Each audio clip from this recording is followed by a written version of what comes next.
Donc voilà, on sait très bien qu'aujourd'hui, quand on prend la question du terrorisme, l'Afrique devient l'épicentre dans le monde, surtout en Afrique de l'Ouest, en Somalie et autres.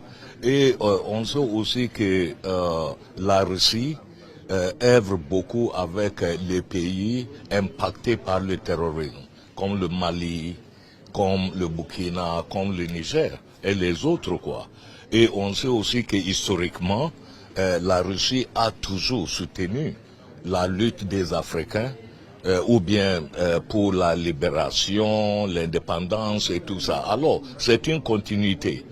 Alors, au centre de tout ce qu'on a discuté ici, c'est comment on peut renforcer la collaboration entre les institutions, les pays africains et aussi leurs homologues en Russie dans la lutte contre le terrorisme. Voilà, ça c'est une des principales questions. L'autre, ce qui est très intéressant pour la CEDEAO, l'Afrique de l'Ouest surtout, c'est que aujourd'hui on voit qu'il y a, n'est-ce pas, des problèmes entre l'organisation sous-régionale et 3 pays de cette région. Et on sait que le terrorisme ne connaît pas de frontières et qu'on ne peut pas, n'est-ce pas, lutter efficacement contre le terrorisme au nord quand les pays côtiers ne sont pas impliqués.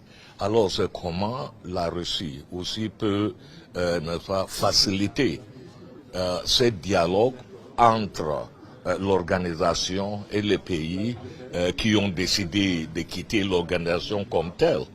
Alors, bon, et de l'autre part aussi, c'est que quelles sont les possibilités techniquement, la technologie et les autres que dispose la Russie pour, n'est-ce pas, exposer ça aux Africains pour voir comment on peut en profiter.